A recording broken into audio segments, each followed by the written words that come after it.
Na jornada da vida, todos nós enfrentamos desafios. Uma doença, um filho que se afasta, um casamento que acaba, o emprego que perdemos. E nestes momentos, os sonhos não passam de um amontoado de frustrações. Os sorrisos transformam-se em lágrimas, as comemorações dão lugar ao pranto e precisamos lidar com os piores sentimentos. Nessas fases da vida, é comum surgir ansiedade, medo, estresse e pânico. Precisamos procurar ajuda, identificar os gatilhos, ressignificar as experiências, mas acima de tudo, devemos viver sob o cuidado de Jesus. Em seu ministério terreno, o Filho de Deus intencionalmente esteve com as pessoas que enfrentaram as piores crises em sua vida. Ele ensinou, aconselhou, cuidou e amou. Vivendo a fragilidade humana, nosso mestre sentiu tristeza, abandono, agonia e o terror da morte. É preciso olhar a vida na perspectiva do cuidado de Jesus e jamais enfrentar os problemas sozinho. Precisamos lembrar do convite dele a todos os que sofrem. Vinde a mim.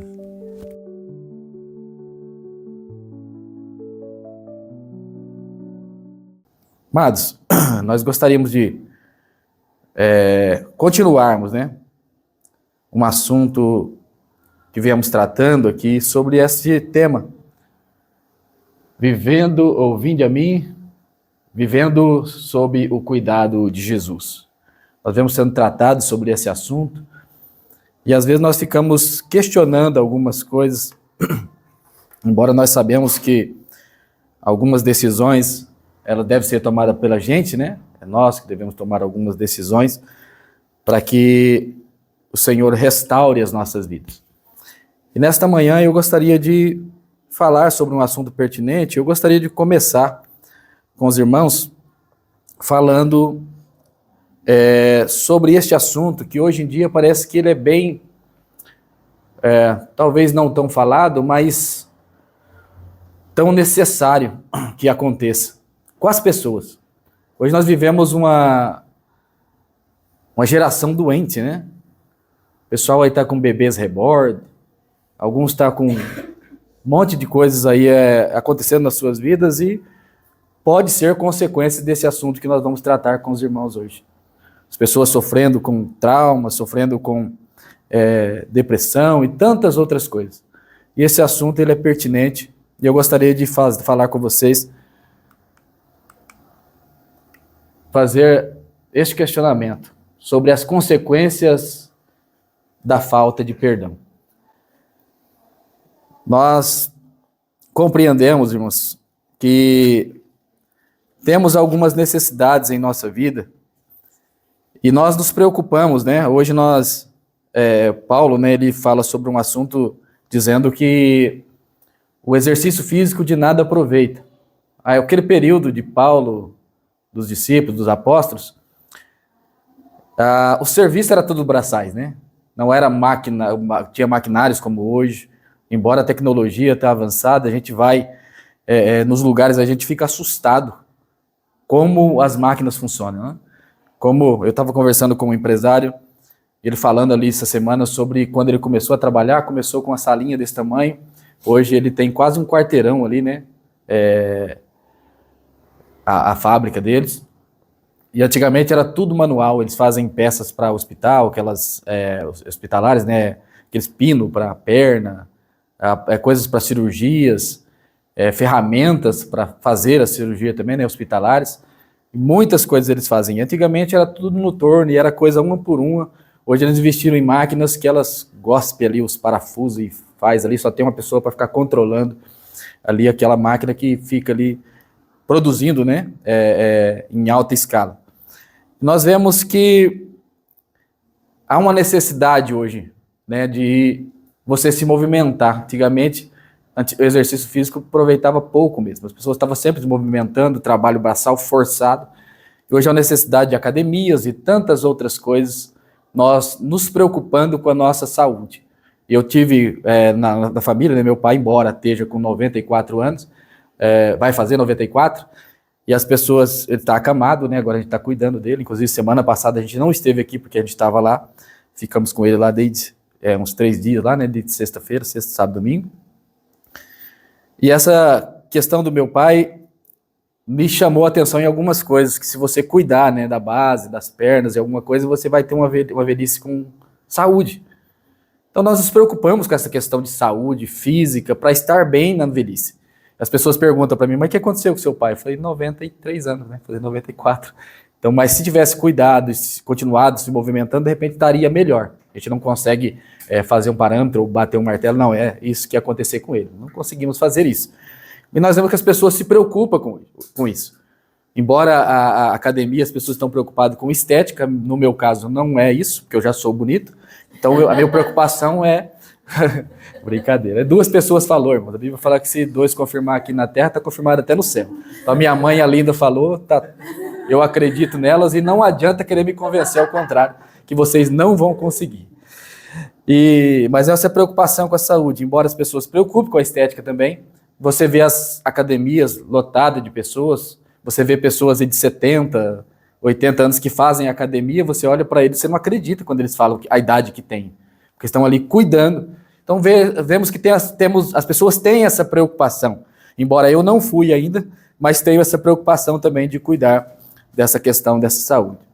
E às vezes as pessoas não pensam nessa questão de que a falta de perdão também trazem consequências para a sua saúde. E não pensando sobre isso, não se preocupa em exercitar também essa questão de perdoar.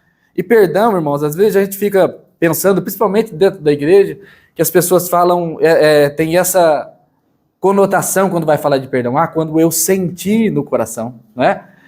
Quando Deus tocar o meu coração. Não, o perdão ele não é um sentimento, perdão ele é uma decisão que eu tomo. E não adianta você pensar que você vai perdoar. Não, perdoar eu tenho que esquecer. Não, você não vai ter amnésia. A palavra de Deus nos fala que Deus, ele pega os nossos pecados e joga no mar do esquecimento, fala que não vai se lembrar dele mais, é que ele não vai ficar lançando sobre nós, você fez isso, você fez aquilo, não. Quando você se arrepende dos seus pecados e os confessa diante do Senhor e os deixa, a palavra de Deus diz que aquele que confessa e deixa, alcança misericórdia. Não é que Deus vai ter amnésia e vai esquecer de seus pecados e nunca vai lembrar dele e não teria condição de expô-los para nós. É que ele não vai ficar nos cobrando sobre isso. Então, perdão é a decisão que eu tomo. Quando eu decido perdoar, não é que eu não vou me lembrar amanhã. Talvez amanhã eu vou decidir, eu tenho que pronunciar isso. E às vezes as questões de perdão no sentido de praticá-lo mesmo para você ter a experiência de tal. Eu me lembro que um dia uma pessoa até que nos deu uma aliança uma vez, pediu para a gente orar por uma situação, Deus abençoou a vida dela, ela nos abençoou com a aliança e ela falou uma coisa que magoou meu coração. Para você ver, eu acho que eu perdoei totalmente, porque eu não lembro o que é. Só lembro da situação.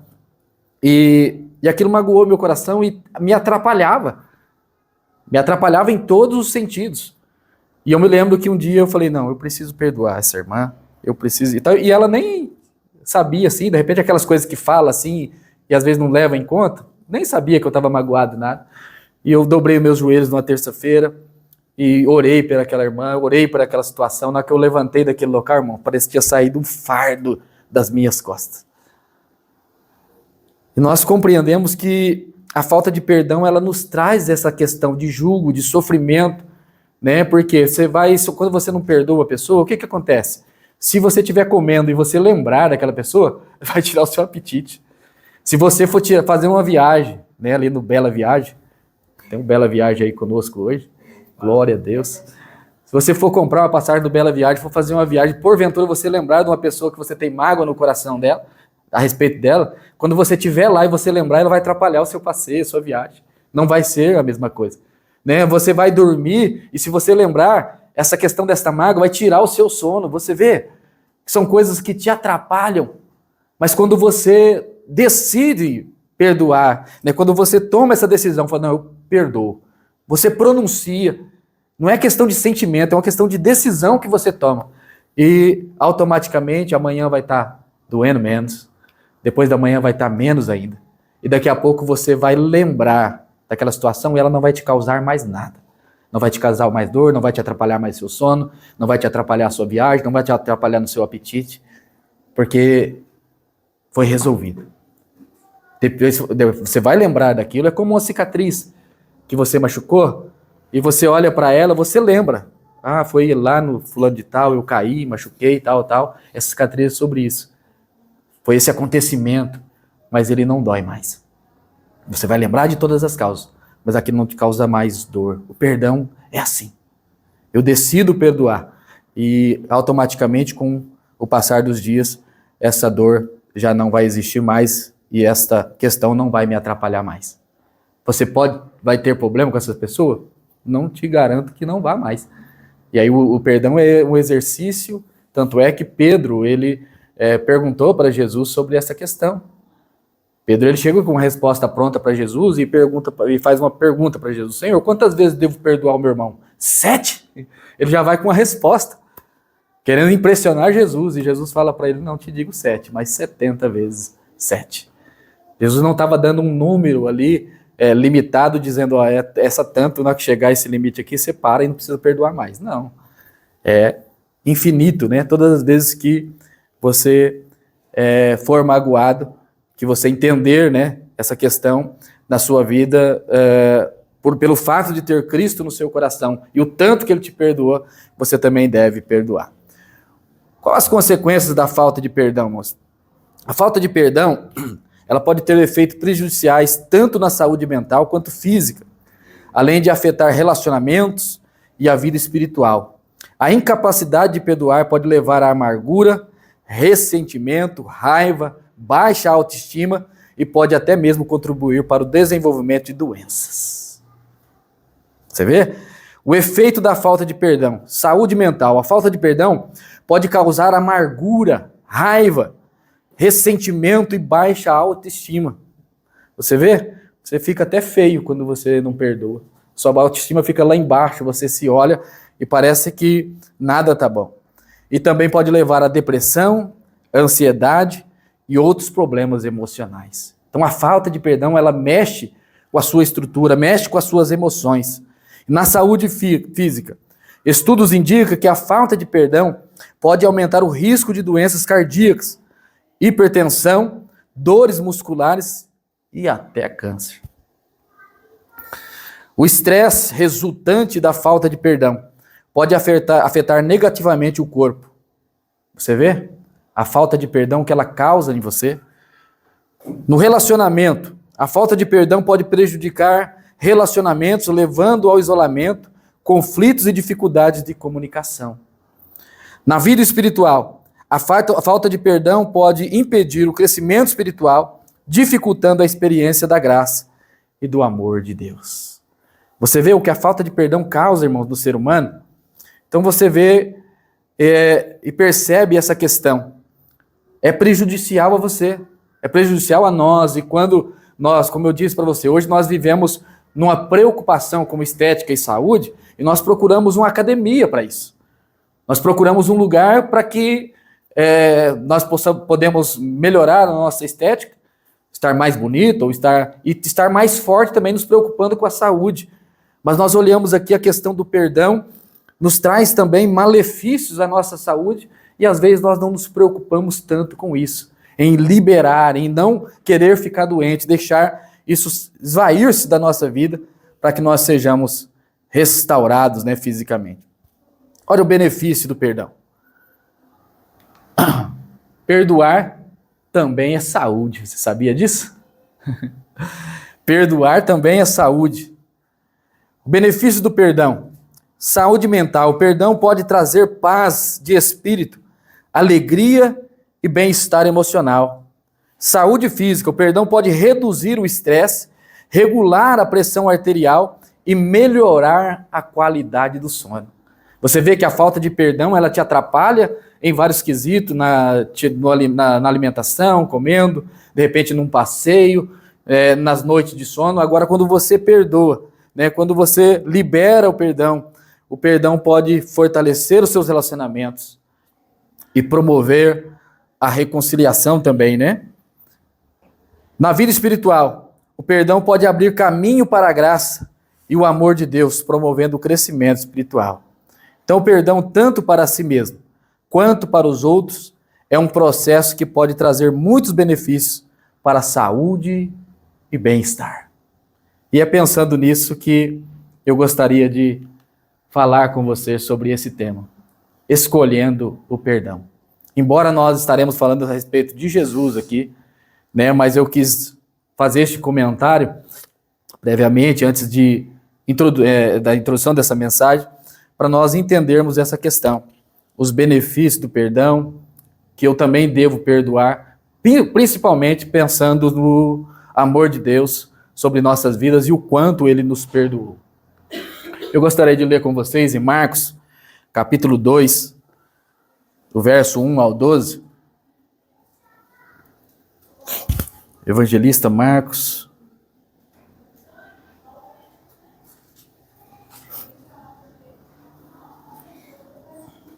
Estamos juntos aí?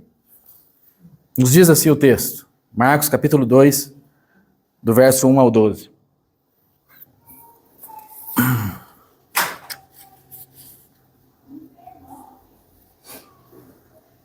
Estamos juntos? Dias depois entrou Jesus de novo em Cafarnaum, e logo correu que ele estava em casa.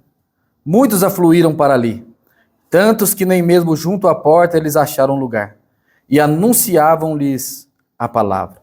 Alguns foram ter com ele, conduzindo um paralítico, levado por 4 homens. E não podendo aproximar-se dele por causa da multidão, descobriram o eirado no ponto correspondente ao que estava, e fazendo uma abertura, baixaram o leito em que jazia o doente. Vendo-lhes a fé, Jesus disse ao paralítico: Filho, os teus pecados estão perdoados. Mas alguns dos escribas que estavam assentados ali arrazoavam em seus corações: por que fala ele deste modo? Isto é blasfêmia. Quem pode perdoar pecados senão um que é Deus? E Jesus, percebendo logo por seu espírito que eles assim arrazoavam, disse-lhes: por que arrazoais sobre estas coisas em vossos corações? Qual é mais fácil dizer ao paralítico: estão perdoados os teus pecados? Ou dizer: levanta-te, toma o teu leito e anda? Ora, para que saibais que o Filho do Homem tem sobre a terra autoridade para perdoar pecados, disse ao paralítico: eu te mando, levanta-te, toma o teu leito e vai para a tua casa. Então ele se levantou e no mesmo instante, tomando o leito, retirou-se à vista de todos, a ponto de se admirarem todos e darem glória a Deus, dizendo: jamais vimos coisa assim. Senhor, nós lemos aqui a tua palavra, a qual é poderosa a falar em nossos corações. Já oramos nesta manhã, Senhor, e segundo a oração da tua filha, ministraremos a tua palavra, que te pedimos, ó Pai, que toma-nos nas tuas mãos e nos traga a compreensão da mesma. Te pedimos em nome de Jesus. Amém. Queridos, é interessante a leitura, né, do texto de Marcos, dos evangelhos, que ela nos traz relatos sobre curas de outras pessoas, e especificamente aqui no Evangelho de Marcos, nós vemos aqui algumas leituras, e antes de chegar aqui no capítulo 2 e a cura deste homem, nós vemos aqui ele sendo batizado, nós vemos aqui Jesus dando aqui o seu testemunho, nós vemos aqui ele voltando, né, para a Galiléia, vemos falando da vocação dos discípulos, nós vemos aqui ele curando um endemoniado em Cafarnaum, nós vemos ele curando a sogra de Pedro, nós vemos ele curando aqui também um jovem que estava com lepra, né, aqui no capítulo 1, verso 49. Então nós vemos Jesus fazendo várias curas até chegar a esse relato. Interessante que até então, Jesus os curava.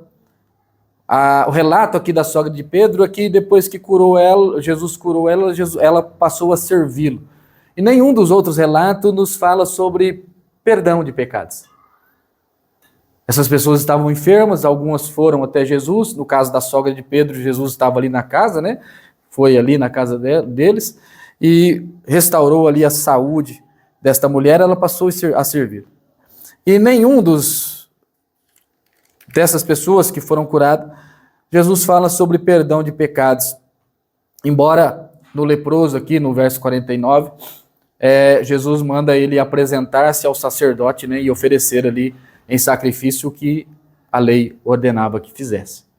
Né? E eles iam lá e ficava aquela examinação, ficava durante um período ali examinando para ver se tinha realmente sido curado e depois restabelecia ele a sociedade e a sua família, assim, desse modo. Mas, em específico, nós vemos que é nesse texto que Jesus fala sobre pecado. Embora ele falou para outras pessoas, como ali no tanque de Betesda, né, que é no Siloé, né, Betesda, naquele tanque, aquele homem estava ali há 38 anos, e ele estava ali esperando uma cura, e ninguém jogava, Jesus aparece por lá, e cura ele, e depois eles dizem, olha, mas não é lícito você carregar a sua cama, é sábado, tal, e Jesus tinha sumido ali na multidão, e depois Jesus aparece para ele, e ele quer seguir, falou assim, ó, vai para sua casa e não peque mais, para que não te aconteça algo pior. Então nós vemos que alguns textos nos dão a entender que a enfermidade, né, o pensamento de que a enfermidade fosse consequência do pecado. E João capítulo 9 também nos fala sobre esse pensamento. Os discípulos estão ali com Jesus, pregando, já andando e aprendendo, e eles se deparam com um cego de nascença e eles fazem uma pergunta. Senhor, quem pecou para que ele nascesse cego? Foi ele ou foi os seus pais? E Jesus diz para ele, nem ele nem os seus pais pecaram. Mas essa doença é para que manifestasse nele a glória de Deus. E o porquê desse pensamento sobre a questão de nascer, né, ou a consequência do pecado, o pecado sendo castigado ali no filho. Nós vemos aqui em Êxodo, capítulo 20, o verso de número 5, só para nós, eles tinham base, de repente, para pensar isso, ou de repente para perguntar, no verso 5 do capítulo 20 de Êxodo, ele fala assim, ó, não as adorarás, o Senhor está falando sobre imagem de escultura aqui, e ele fala assim, não as adorarás, nem lhes dará culto, porque eu sou o Senhor teu Deus, Deus zeloso, que visito a iniquidade dos pais dos filhos, até a terceira e quarta geração daqueles que me aborrecem. Então talvez eles tinham alguma base para pensar, ou de repente para fazer essa pergunta para Jesus sobre aquele homem, né, ter nascido cego. Eles fazem essa pergunta, Jesus dá uma resposta. Nós vemos também aqui em Jeremias, no capítulo 31, no verso 29, aquele texto que fala sobre que os pais comeram uvas verdes e os filhos nasceram com dentes estragados. É tipo um provérbio, porque lá em Ezequiel, no 18, verso 2, o Senhor está falando para ela, se vocês ficam falando esse provérbio, que os filhos comem, os pais comem uva verde e os filhos nascem com os dentes estragados. Estão falando sobre a questão de o pai pecar e o pecado ser castigado nos filhos. E nesse texto de Ezequiel, o Senhor fala assim, aquela alma que porventura pecar, ela sim morrerá. Então, ele está falando sobre o pecado individual e cada um tem de se responsabilizar por ele. Então, nós vemos que há controvérsias aqui nessa questão, e lá em Êxodo, o Senhor estava sendo específico ali sobre a adoração à imagem, né? E nesse pensamento, talvez eles tinham base para fazer essa pergunta, e Jesus, então, traz essa resposta para o coração deles, dizendo, olha, nenhum deles pecaram, mas essa enfermidade é para que manifestasse nele a glória de Deus. Um cego de nascença é restaurado a visão ali e o nome do Senhor foi glorificado. Então nós vemos, irmãos, aqui nesse texto de Marcos, capítulo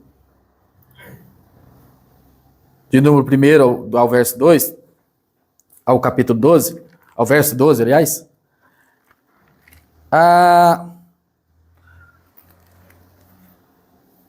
uma situação acontecendo.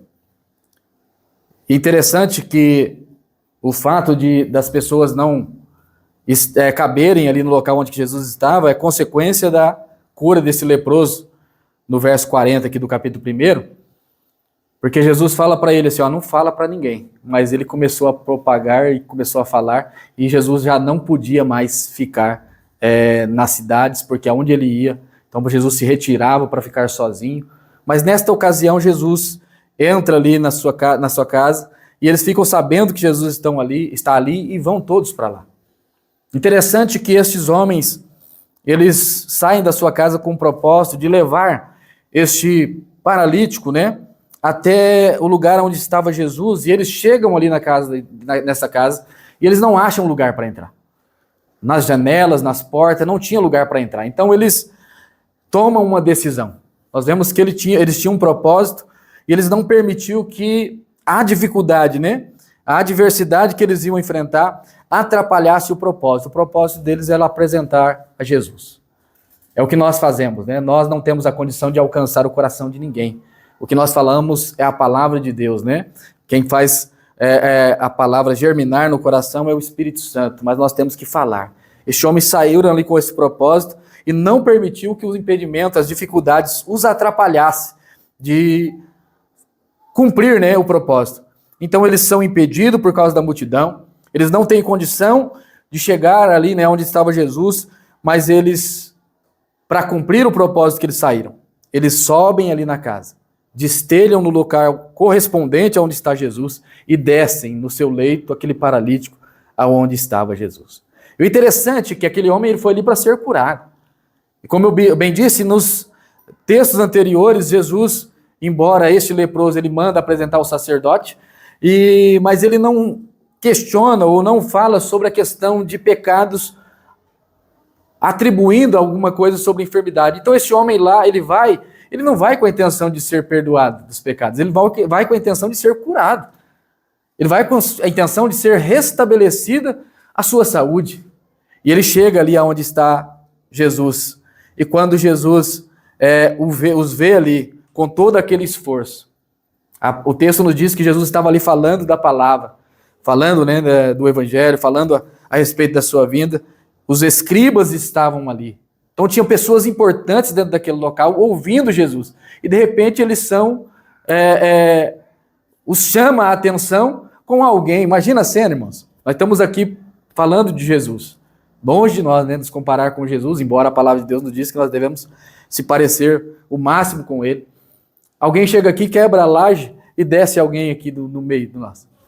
Você ficaria normalmente olhando para mim aqui? O que chamaria a sua atenção era aquela cena, né? O barulho de ter abrindo. Falou assim, oxe, esses caras é maluco? Mas eles vão ali com um objetivo. E quando Jesus olha a fé deles, observa a fé deles, Jesus diz, perdoados estão os seus pecados. E no mesmo instante que Jesus fala sobre essa questão, no verso de número 5, perdoados estão os teus pecados, aquelas pessoas importantes, os escribas, irmãos, eles eram os intérpretes da lei, aqueles que interpretavam a lei e passavam para o povo obedecer, para o povo andar nela. E de repente eles veem alguém que chega ali com uma pessoa enferma, e quando aquela pessoa está na sua frente, ele diz, perdoados estão os teus pecados, e imediatamente, eles não pronunciam em voz alta, mas eles começam a razoar nos vossos corações, nos pensamentos. Pô, mas quem pode perdoar pecado? Esse homem está dizendo blasfêmia. Esse homem está blasfemando contra Deus, porque quem pode perdoar pecado é somente Deus. E Jesus, conhecendo o coração deles. E sobre esta questão, de que eles arrazoavam isso nos corações, que só Deus pode perdoar pecados. Jesus, ele faz uma pergunta para eles. Ele pergunta o seguinte, em Marcos capítulo 2, no verso 9, Jesus faz a seguinte pergunta, o que é mais fácil dizer ao paralítico? Perdoados estão os teus pecados, ou dizer para ele, levanta-te, toma o teu leito e anda? Jesus faz essa pergunta para aqueles homens. O que é mais fácil dizer? perdoados estão os teus pecados, ou curar desta paralisia? O que é mais fácil fazer com que este homem? Liberar o perdão sobre ele ou curá-lo desse estado de paralisia? Jesus questiona o pensamento deles, o que eles estavam pensando. E nós olhamos que realmente só Deus pode perdoar pecados. Neste momento que Jesus faz essa pergunta, se fosse eu, né, nós observaríamos o seguinte: Jesus estava ali trazendo para o coração daqueles homens que ele é Deus. Como eu bem disse, em nenhum dos outros momentos Jesus fala sobre perdão de pecado, mas naquele momento especificamente, onde estavam ali pessoas para observar Jesus, porque Jesus, anteriormente, eles tinham curado um leproso, e este leproso, irmãos, eles eram enviados para o sacerdote para observar e oferecer sacrifício a respeito da cura que ele teve. Então aquelas pessoas estavam sabendo a respeito de Jesus, e neste momento, dentro dessa casa, eles estavam ali para investigar Jesus. Então Jesus está ali para se manifestar e trazer um questionamento no coração deles, ou no mínimo, para deixar eles em dúvida a respeito de quem ele era. Jesus é Deus. Nós vemos isso no verso 2, no capítulo 2, no verso 9. Ele faz essa pergunta: qual é mais fácil dizer ao paralítico: estão perdoados teus pecados, ou dizer: levanta-te, toma o teu leito e anda? Anteriormente, você lembra do questionamento do coração? Blasfêmia, porque quem pode perdoar pecado é somente Deus. E agora Jesus fala assim: mas o que é mais fácil dizer? Jesus está se manifestando ali para eles, ou pelo menos trazendo uma dúvida no coração deles sobre quem ele é. Nós vemos aqui a declaração de perdão e a cura maravilhosa sobre a vida deste homem. Jesus faz esta pergunta, provavelmente houve um silêncio ali, né, como resposta dessa questão, e agora Jesus ele faz uma declaração aqui no capítulo 2, no verso 10 e o 11. Ora, para que saibais que o Filho do Homem tem poder sobre a terra, autoridade para perdoar pecados. Primeiro eles questionam, quem tem poder perdoar pecados é somente Deus. E Jesus fala para eles assim: então vocês vão ver quem eu sou agora. Para que vocês saibam que o Filho do Homem tem sobre a terra autoridade para perdoar pecados. Jesus faz esse questionamento, olha para aquelas pessoas que estão ali e faz essa afirmação agora. Para que vocês saibam que o Filho do Homem tem poder para perdoar pecados. Eles relatam: quem tem poder para perdoar pecados é somente Deus. Talvez em outra situação, ou se fôssemos levar para outro pensamento, nós pensaríamos que Jesus está dizendo: para que vocês saibam que eu sou Deus e tenho poder de perdoar pecados. E aí ele vira para o paralítico: a ti te ordeno, paralítico, levanta, toma o teu leito e vai para a tua casa. E aquele homem imediatamente restaurado a saúde dele. Ele é restaurado da sua enfermidade. Então Jesus é Deus. Ele faz essa cura maravilhosa sobre este homem. E nós olhamos aqui a satisfação do perdão. Porque o perdão, ele nos traz isso sobre nossas vidas. Isaías, capítulo 53, quando nós falamos de perdão e falamos da crucificação de Jesus, não tem como não mencionarmos Isaías 53. Nos diz que ele levou sobre si as nossas dores, as nossas enfermidades. O castigo que nos traz a paz estava sobre Jesus lá naquela cruz. E é por isso que Jesus fala sobre essa questão do que seria mais fácil, o perdoar pecados. Até aquele momento, Jesus não tinha morrido na cruz ainda. Mas Jesus já estava ali fazendo a manifestação do que iria acontecer, de que ele era Deus, tinha poder de perdoar pecados, e ele pagaria o preço do perdão. Porque a palavra de Deus também nos diz que não há, sem derramamento de sangue, não há remissão de pecados. Sem o derramamento de sangue não tem condição de ser perdoado. Então Jesus já estava mostrando ali para aquelas pessoas o que iria acontecer. E tanto é que o texto de Isaías também nos diz que ao Senhor agradou moer Jesus. Que ele foi transpassado naquela cruz por causa do pecado. Mas nós olhamos aqui uma declaração de perdão, a cura maravilhosa, e vemos aqui a satisfação do perdão.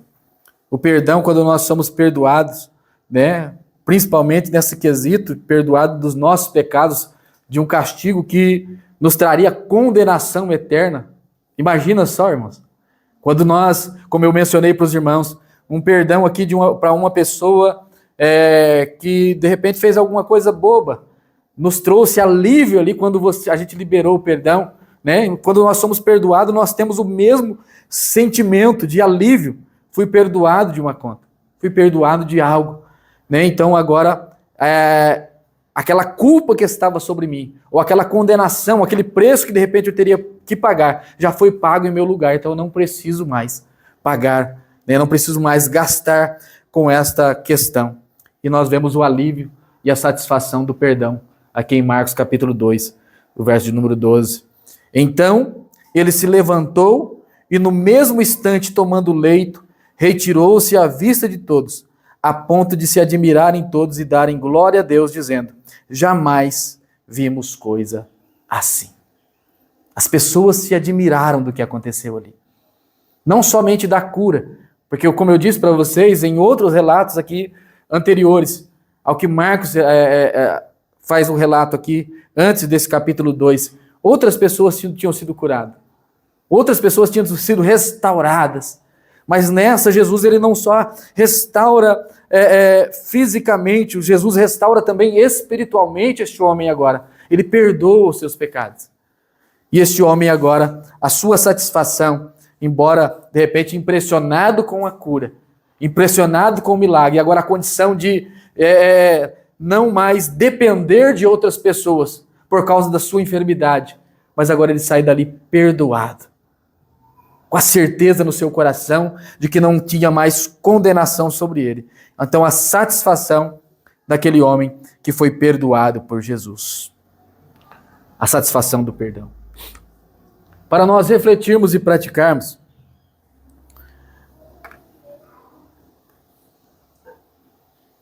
nós olhamos, irmãos, e temos esta compreensão. Jesus, e somente o Senhor, pode trazer restauração aos nossos corações.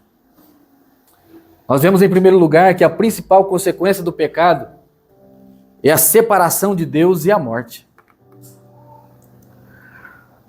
A Bíblia ensina, irmão, que o pecado tem consequências tanto individuais quanto coletivas, resultando em separação de Deus, morte espiritual e sofrimento.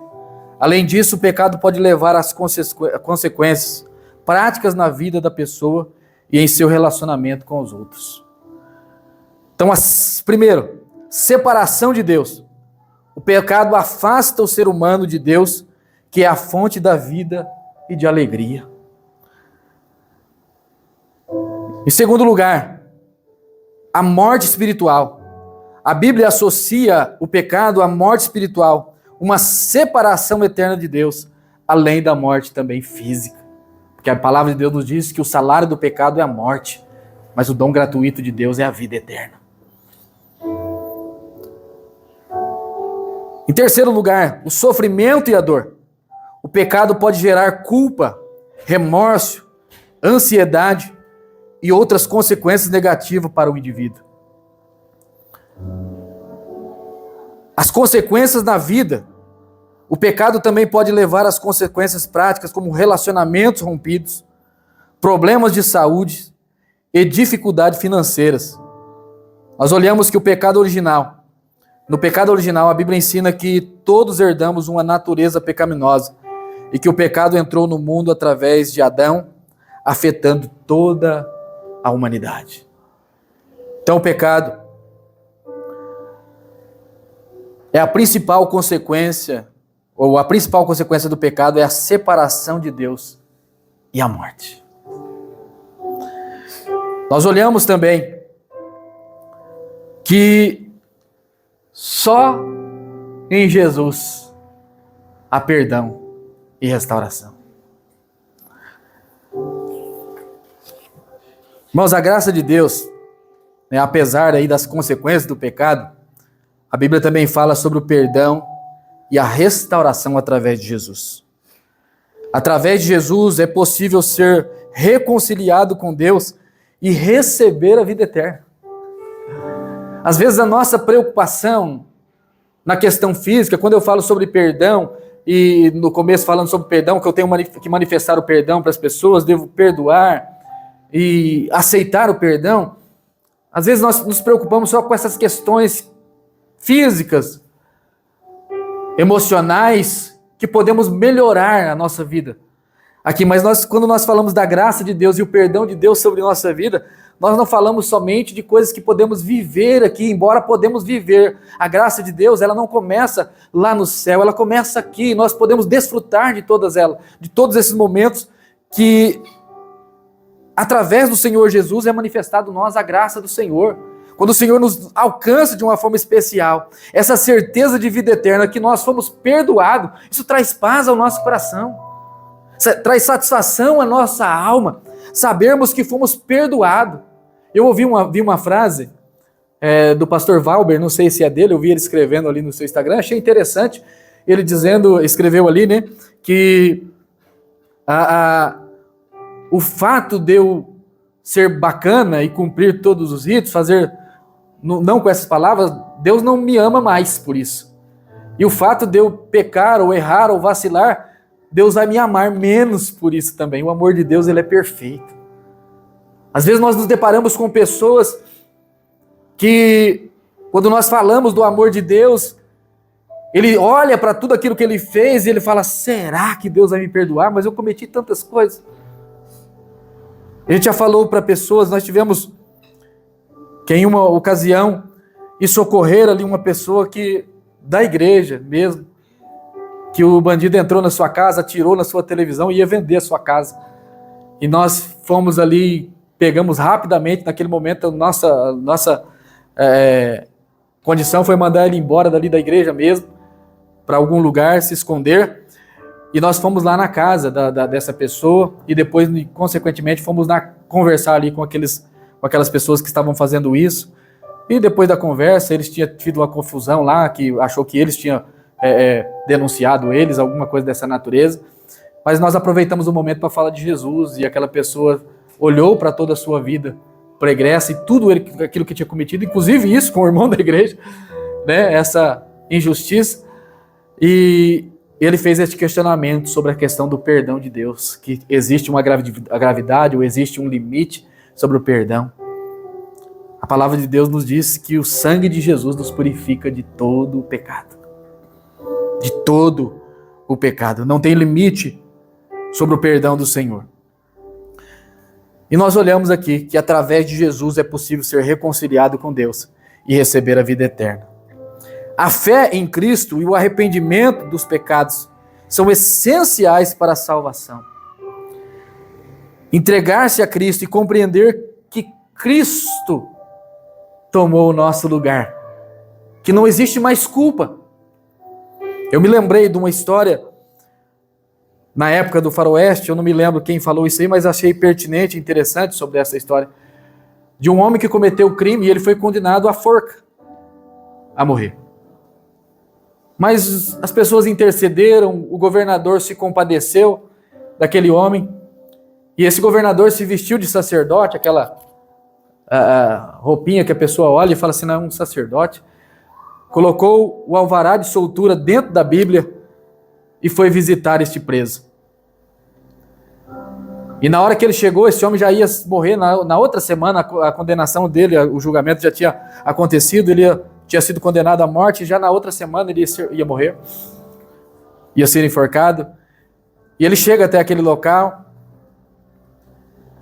o governador chega até aquele local onde esse homem está preso, e na hora que ele vê, ele já começa a excomungar, porque tem pessoas que querem, né, ouvir um sacerdote ali, nós vemos ouvir o último conselho, de repente se arrepender dos seus pecados, receber uma oração, ou receber uma palavra, mas este começou a questionar, eu agora, neste momento da minha vida, eu não quero saber de Deus não, e começou a questionar, e o governador, vestido de sacerdote, falava assim, ó, a sua libertação, a sua liberdade está aqui. E mostrava a Bíblia para ele. E ele se aborrecia e pegou aquela caneca e jogava ainda no governador. E ele não sabia quem era. E não aceitou. E aquele governador falou assim, era a chance que ele tinha. Pegou e foi embora. Depois as pessoas que puderam conversar com ele falaram assim, rapaz, você é maluco? Aquele homem que veio aqui era o governador. E dentro da Bíblia estava ali a sua última chance de ser absolvido dessa condenação. Estava ali o alvará de soltura e ele ia te dar e você não aceitou. E diz que na hora que ele foi condenado, ele estava ali a caminho da forca e deram a oportunidade dele dar a última palavra. Já ali naquele momento, diz que ele fala assim, eu gostaria somente de dar uma palavra aos mais novos agora e a vocês que ficam aí. Eu não estou morrendo por causa do crime que eu cometi. Eu estou morrendo porque eu não aceitei o perdão. Eu estou morrendo, eu vou ser enforcado somente porque eu fui condenado de algo que eu fiz. Eu estou morrendo agora porque eu não reconheci e não aceitei o perdão. Então o Senhor, Ele manifesta o perdão sobre nossas vidas.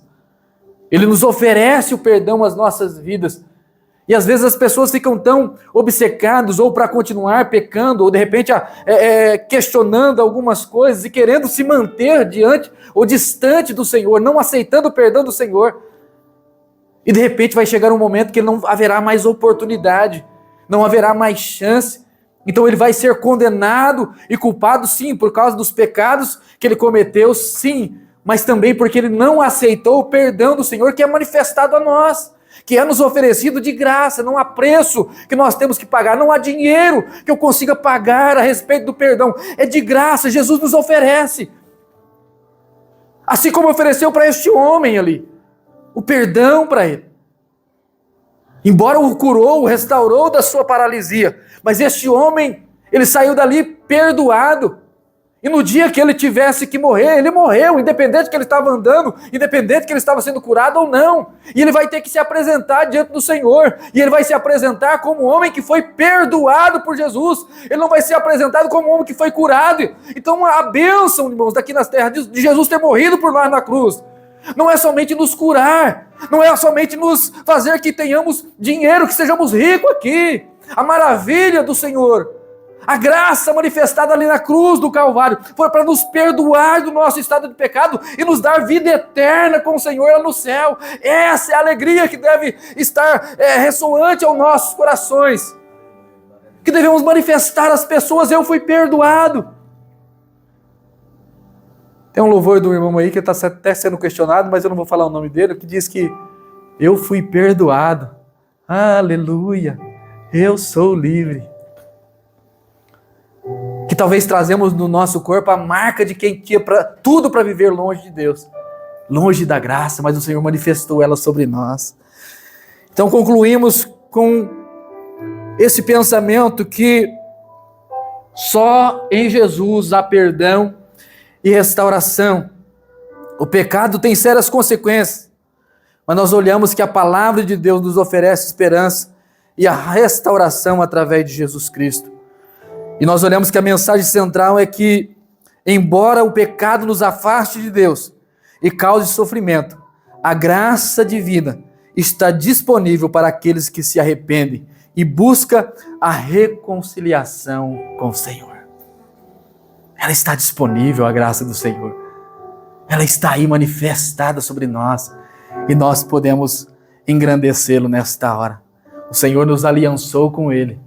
O Senhor manifestou a sua graça sobre nós, nos aliançando. Então nós temos a condição de cantarmos nessa noite, né, Woods?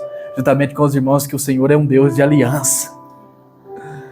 Aleluia! Através do seu sangue, aquele texto que nós lemos em 1 Coríntios, capítulo 11, do verso 23 a seguir, que o Senhor nos aliançou com Deus através do seu sangue derramado na cruz. O sangue da nova aliança. O sangue feito através, a aliança feita através do sangue de Jesus derramado naquela cruz, nos aliançando novamente com Deus. Vamos cantar isso? Para encerrarmos aqui com a oração com o Bruno. O Senhor é um Deus de aliança. Que Deus te abençoe.